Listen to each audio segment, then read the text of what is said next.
Note देखते हैं बच्चों। देखो नोट क्या है, पहला नोट ये है बच्चों, जो पहला नोट है phi equal to Q upon epsilon naught. क्या ये हमने प्रूफ किया था अभी गॉस थ्योरम में? अच्छा, गॉस थ्योरम में हमने प्रूफ कर दिया। मुझे कभी कभी तो बच्चों हंसी आ जाती है बहुत अच्छे बच्चों पे। इवन मेरा इतने साल का एक्सपीरियंस है, मुझे टॉपर बच्चे भी दिखते हैं गड़बड़ करते हुए। देखो वो क्या करते हैं, असल में वो पता नहीं किस तरीके से पढ़ते हैं, कहां पढ़ते हैं, क्या करते हैं क्या नहीं, आप लोग उसको देखो। इवन आप लोग भी हो सकता है उनमें से बहुत से गलती कर रहे हो, और कुछ हो सकता है आप लोग बहुत अच्छे लेवल पे पढ़ते हो तो गलती ना हो रही हो। तो आप लोगों को जिसको नहीं पता वो सही कर लेना। देखो वो क्या सोचते हैं, वो कहते हैं फ्लक्स की वैल्यू होती है integral E vector dot DS vector, और ये होता है Q upon epsilon not times के। दैट मींस उनका मानना है कि फ्लक्स एरिया पे डिपेंड करता है। उनका क्या मानना है, फ्लक्स एरिया पे डिपेंड करता है। पर बच्चों गॉस थ्योरम क्या थी, Gauss according to Gauss theorem. देखो इसलिए कहा था मैंने बहुत अच्छे अच्छे बच्चे भी गड़बड़ करते हैं। असल में मैथमेटिकली उनको लगता है कि वो सही बोल रहे हैं, भाई एरिया तो आ ही रहा है इसमें फ्लक्स के फॉर्मूले में। पर गॉस थ्योरम क्या है, phi is equal to Q upon epsilon naught. That means यहां से क्या समझ में आया, it is independent, it is independent from shape and size, from shape and size। क्या समझ में आया यहां से, it is independent from shape and size। एक तो समझ में आ रहा है बच्चों की फ्लक्स अपना shape and size से इंडिपेंडेंट है, कि अगर आप चाहे स्क्वायर बना लो, चाहे आप लोग ट्रायंगल बना लो, चाहे आप लोग यहां पे क्या बना दो ट्रायंगल, उससे कोई फर्क नहीं पड़ता, क्योंकि इसमें तो एरिया आ ही नहीं रहा, इसमें तो शेप आ ही नहीं रही। बट वो क्या बोलते हैं, नहीं सर ऐसा तो नहीं है, integral E vector dot DS vector. अब बच्चों तुम लोग ये नहीं समझ पा रहे हो कि उसका क्या मतलब है। उसका ये मतलब है कि इलेक्ट्रिक फील्ड लाइंस 5 पास हो रही है। Let us suppose 5 electric field lines के थ्रू पास हो रही है। यहां पे इलेक्ट्रिक फील्ड लाइंस कितनी है इसके पास, 5। इसके अंदर कितनी आई, 5 है। कुछ इस तरीके से मान लो ये 5 है। अब आप इसके सेट को चाहे डबल कर दो, आप चाहे 10 गुना कर दो, तब भी 5 ही तो आएंगे। ऐसे थोड़े 15 हो जाएंगे, 20 हो जाएंगे, 25 हो जाएंगे, ये तो उतनी है ना। और हमें पता है इस डेफिनेशन से क्या मिल रहा था, इससे समझ में आ रहा था कि इलेक्ट्रिक फील्ड लाइंस का कलेक्शन कितनी वो पास हो रही है। दैट मींस इसमें एरिया का सिर्फ रोल कितना है कि वो क्लोज सरफेस के थ्रू पास हो रही है, क्लोज सरफेस के थ्रू वो 5 लाइन पास हो रही है। क्लियर? तो यहां से फ्लक्स समझ में आया कि फ्लक्स एरिया से इंडिपेंडेंट है। और अगर जब भी कंफ्यूजन हो तो गॉस थ्योरम देख लिया करो कि गॉस थ्योरम के अकॉर्डिंग एरिया आ ही नहीं रहा। क्लियर? अब ऐसे थोड़े कि आपने ट्रायंगल का शेप, ट्रायंगल का हो सकता है कि एरिया कवर कम कर रहा हो, पर लाइन तो 5 ही पास हो रही है बेटा अभी। क्लियर हुआ बच्चों? तो it is independent from shape and size. अगर आप लोगों से कोई बोले, देखो बहुत बढ़िया कॉन्सेप्ट आ गया, आप लोगों को बोले कोई कि भाई ये स्फीयर है और ये 3 मिली कूलम चार्ज एनक्लोज कर रहा है, और ये ट्रायंगल है, ये भी 3 मिली कूलम चार्ज कर रहा है। इसका एरिया है 10 मीटर स्क्वायर और इसका एरिया है 20 मीटर स्क्वायर इस ट्रायंगल का।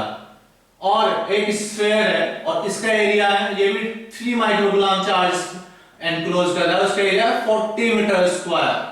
तो अगर आप लोगों को पूछना शुरू कर दें कि इलेक्ट्रिक फ्लक्स किससे ज्यादा होगा, अभी कॉमन सी बात है, सेम चार्ज है और Q upon epsilon not flux का फॉर्मूला होता है गॉस थ्योरम से।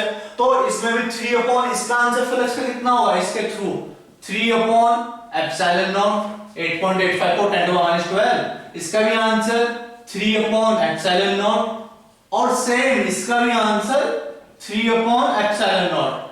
बच्चों यहां पे फर्क ही नहीं पड़ रहा एरिया कितना है, क्योंकि फॉर्मूले में हमने प्रूव करा it is independent from shape and size. Don't confuse with this formula. इसका क्या मतलब था, इस फॉर्मूले का मतलब था कि किसी एरिया के थ्रू, किसी क्लोज एरिया के थ्रू कितनी लाइंस पास हुई, कितनी लाइंस पास हुई। क्लियर बच्चों? अब सुनो, देखो आप लोगों में प्रैक्टिकल एग्जांपल हो रहा था, मैं हर साल बैच में, ऑफलाइन बैच में यही समझाता हूं ताकि बच्चों को समझ में आ जाए। आप लोगों का घर का गेट है जिससे आप लोग घर के अंदर एंट्री कर रहे हो। अब आप एंट्री कर लो घर के अंदर, तो टोटल इफेक्ट कितना बड़ा, 1, क्योंकि 1 आपने खुद ने एंट्री की। अब मैं उसी घर को, पूरे के पूरे घर के गेट को तोड़ के पूरे घर का बड़े वाला गेट ले लूं, समझे? मतलब मैंने जो घर का एक गेट था उसे तोड़ के मैंने डबल कर दिया, 3 गुना कर दिया, मैंने आगे का सारा ही तोड़ दिया। क्या अब आप घर के अंदर एंट्री करोगे कोई फर्क पड़ेगा? नहीं ना। अब भी कितने बंदे ने एंट्री की? एक ने। और पहले कितने की? एक ने।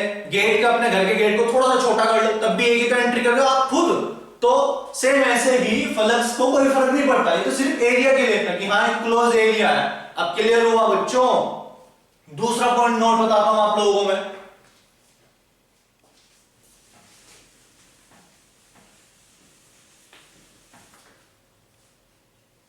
एक न्यूमेरिकल के थ्रू देखते हैं बच्चों। ये स्फीयर है, चार्ज है यहां पे 4 माइक्रोकूलम इस पॉइंट ए पे, और मेरे को फ्लक्स कितना है? क्या आंसर होगा? सोचो, वीडियो को पॉज करो, सोचो आंसर। ज्यादातर बच्चे 4/ε0 बोलेंगे, आई नो। कुछ बच्चे नहीं बोलेंगे, कुछ बच्चे बोलेंगे नहीं सर 0 है। तो अब देखते हैं इसका सही आंसर क्या है। बच्चों हमें पता है, गॉस थ्योरम जब मैं समझा रहा था तो मैं बार बार वर्ड यूज कर रहा था, charge enclose, charge enclose, charge enclose. उस चार्ज एनक्लोज का क्या मतलब था? कितना चार्ज के थ्रू एनक्लोज हुआ। तो इस स्फीयर के अंदर कितना चार्ज है? QEn is equal to 0। Sphere के अंदर की बात कर रहा हूं ना। बाहर Q1 कितना है? 4 माइक्रोकूलम। क्या मुझे बाहर वाले से मतलब है? मुझे तो Q एनक्लोज की बात करनी है, कितना अंदर चार्ज एनक्लोज हुआ। तो फाई का फॉर्मूला क्या होता है? Q enclose upon epsilon not, कि कितना उसके अंदर है। तो कितना उसके अंदर था? 0 अपॉन एप्सिलॉन नॉट। तो कितना आंसर होगा? 0। ये क्लियर हुआ? फिर बच्चे बोलते हैं नहीं सर ऐसा क्यों, बाहर चार्ज रखा हुआ है तो 0 आंसर आ रहा है, अंदर चार्ज रखा हुआ है तो अलग आंसर आ रहा है। क्या डिफरेंस आ गया? मैं आप लोगों को प्रूफ देता हूं बच्चों। अच्छी बात है अगर आप लोग इतना सोच पा रहे हो। देखो यही सेम स्फीयर है और ये 4 माइक्रोकूलम ले लेते हैं फिर से, और अब देखते हैं होता क्या है। जब ये 4 माइक्रोकूलम बाहर चार्ज रखा होगा तो इससे इलेक्ट्रिक फील्ड लाइंस ऐसे पास हो रही होंगी, ऐसे पास हो रही होंगी। अब आप लोग ये बताओ कि इसके अंदर, इस स्फीयर के अंदर कितनी लाइंस एंट्री कर रही है? Incoming electric field lines, incoming EFL short form में लिख देता हूं। इनकमिंग इलेक्ट्रिक फील्ड लाइंस कितनी है यहां पे? 1 2 3 4। और अब मैं पूछूं यहां से आउटगोइंग EFL, यहां से इलेक्ट्रिक फील्ड लाइंस कितनी पास हो रही है? कितनी निकल रही है इससे? Total 4। That means net electric field lines कितनी हो गई? नेट 0। 4 आई, 4 चली गई। देख रहे हो ना आप लोग कि यहां से 4 आई और 4 चली गई। तो फ्लक्स कितना हो जाएगा? फ्लक्स का मतलब इलेक्ट्रिक फील्ड लाइंस का डायरेक्शन कितना होगा? 0 क्योंकि 0 कलेक्ट हुई। बट अगर चार्ज को मैं अंदर रखूं बच्चों, स्क्रीनशॉट लिया ना, ठीक। अब देखो चार्ज को अगर मैं अंदर रखूं, अगर मैं इसी चार्ज को मैं अंदर रख लेता हूं, इस 4 माइक्रोकूलम को यहां पे, तो अब आप लोग देखो कितनी हो रही है। यहां से कितनी निकली बाहर? 4। पर कितनी एंट्री कर रही है? 0। तो that means net electric field lines कितनी हुई? नेट इलेक्ट्रिक फील्ड लाइंस कितनी हुई? कितनी हो गई नेट इलेक्ट्रिक फील्ड लाइन? 4। क्योंकि आने वाली तो 0 है, कोई आई नहीं है, पर इससे जा रही है 4 निकल निकल के। देख लो तो दैट मींस फ्लक्स की वैल्यू कितनी हो गई? 4/ε0। ये क्लियर है ना बच्चों? उसके अंदर से आ भी रही थी और जा भी रही थी। क्यों? क्योंकि वो बाहर रखा हुआ था। पर इसके अंदर सिर्फ अंदर रखा हुआ है चार्ज, तो इससे सिर्फ निकल रही है इस एरिया से पास होने वाली लाइन। उसमें तो जितनी पास हो रही थी उतनी एंट्री भी तो कर दी थी। अब आ गया होगा, आई होप कि आप लोगों से बहुत अच्छे से आया होगा।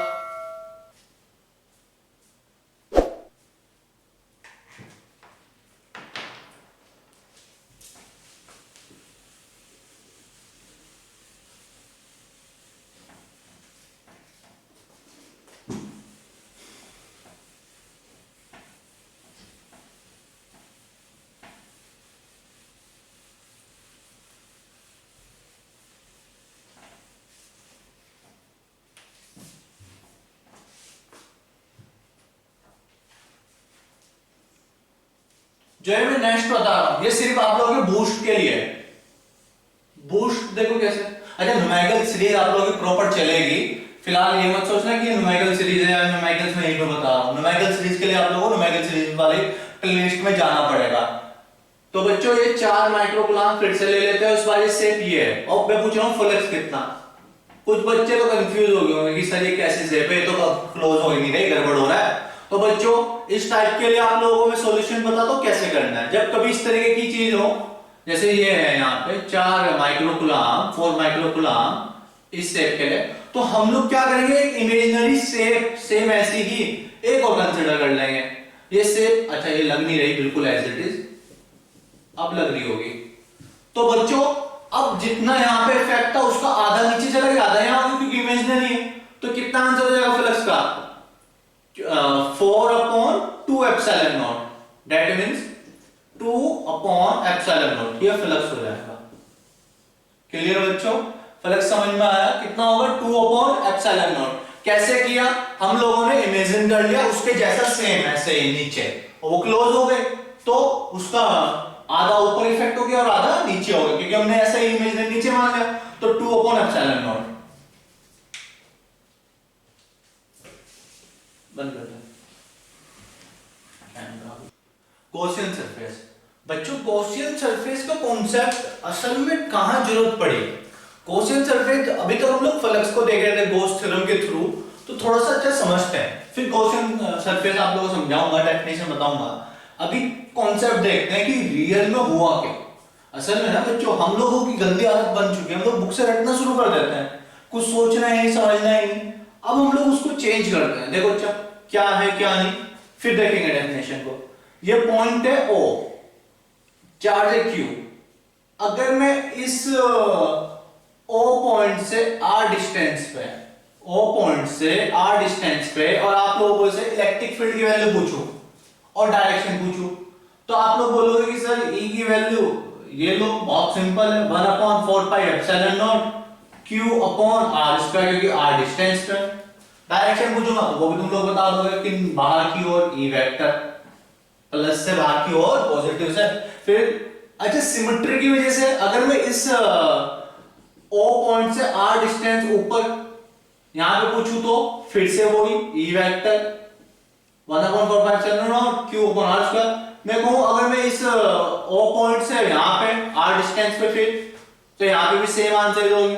मैं कहूं यहां पे नीचे R डिस्टेंस पे, फिर से सेम आंसर। मैं कहूं यहां पे इस पॉइंट पे, इस पॉइंट पे, इस वाले पॉइंट पे R डिस्टेंस पे, इस वाले पॉइंट पे R डिस्टेंस पे। तो बच्चों यहां से क्या क्लियर हो रहा है कुल मिला के कि एक सिमेट्री की वजह से एक सरफेस बन रही है जिसके चारों ओर, जिसके चारों ओर पॉइंट पे इलेक्ट्रिक फील्ड की वैल्यू कैसी आ रही है, सेम। डायरेक्शन कैसी आ रही है उस पे, इलेक्ट्रिक फील्ड की नॉर्मल की ओर, नॉर्मल मतलब परपेंडिकुलर की ओर। बच्चों ये तो हमें दिख ही रहा है ना भाई, आप कोई सा भी पॉइंट देख लो, अगर इस पॉइंट की बात की जाए तो ऊपर की ओर, इस पॉइंट की बात की जाए तो इधर यही नॉर्मल, ये वाला पॉइंट तो ये भी नॉर्मल पे, नीचे वाला पॉइंट तो भी नॉर्मल पे। तो इस सरफेस को इलेक्ट्रिक फील्ड फाइंड करने के लिए क्या यूज किया गया, एक गॉसियन सरफेस। हम लोगों ने इस सरफेस को हम लोगों ने क्या बोला, गॉसियन सरफेस। आई रिपीट, एक बार दोबारा से बताता हूं। असल में ना बच्चों जब हम लोग किसी एक पॉइंट चार्ज की वजह से, किसी भी शेप की वजह से, किसी भी चीज की वजह से अगर मैं कभी इलेक्ट्रिक फील्ड फाइंड कर रहा हूं, तो वहां पे हम लोग गॉसियन सरफेस ड्रॉ कर लेते हैं, उससे इजी हो जाती है सारी कैलकुलेशन। अच्छा डेफिनेशन देखते हैं गॉसियन सरफेस की क्या है। Gaussian surface around a charge distribution, charge distribution is a close surface. Gaussian surface क्या है बच्चों, गॉसियन सरफेस किसी भी चार्ज डिस्ट्रीब्यूशन के आसपास, जहां पे चार्ज डिस्ट्रीब्यूट हो रहा होगा उसके आसपास क्या है, क्लोज सरफेस। क्योंकि हमें पता है फ्लक्स क्लोज सरफेस के थ्रू फाइंड करते हैं हम लोग गॉस थ्योरम में। तो गॉसियन सरफेस चार्ज के पास क्या है, क्लोज सरफेस है। और किस तरीके की क्लोज सरफेस है, किस तरह की क्लोज सरफेस है, वो ऐसी सरफेस है such that electric field at all the points on the surface is same, कि उस सरफेस से किसी भी पॉइंट की अगर आप बात करोगे तो उस सरफेस के किसी भी पॉइंट पे इलेक्ट्रिक फील्ड की वैल्यू सेम होगी। गॉसियन सरफेस तो आ गया हमें समझ में। गॉसियन सरफेस अगर आप लोगों से पूछा जाए तो आप लोग आंसर देना कि सर गॉसियन सरफेस वो सरफेस होगी जिसके किसी भी पॉइंट पे अगर आप इलेक्ट्रिक फील्ड की वैल्यू फाइंड करोगे तो वो सेम आएगी। वो कैसी आएगी, सेम आएगी। फिर दूसरी बात, फ्लक्स थ्रू द सरफेस, उस सरफेस के थ्रू फ्लक्स की जो डायरेक्शन होगी is along the normal to the surface, उस सरफेस के किसी भी पॉइंट पर आप लोग फ्लक्स या इलेक्ट्रिक फील्ड फाइंड करोगे तो डायरेक्शन कैसी होगी उसकी, नॉर्मल परपेंडिकुलर होगी। क्लियर बच्चों? तो ये गॉसियन सरफेस था, गॉसियन सरफेस हमें आ गया, डेफिनेशन पता लग गई और ये समझ में आ गया। अब हम लोग गॉस थ्योरम की 3 एप्लीकेशन पढ़ने वाले हैं। कितनी एप्लीकेशन? 3 एप्लीकेशन। सीबीएसई में बहुत चांसेस बनते हैं कि आप लोगों से पूछी जाए, जैसे इलेक्ट्रिक फील्ड एक्सियल पॉइंट और इक्वेटोरियल पॉइंट के लिए पूछी जाती है, सेम ऐसे ही गॉसियन सरफेस के थ्रू या गॉस थ्योरम के थ्रू हम लोग गॉस थ्योरम की एप्लीकेशंस देखते हैं।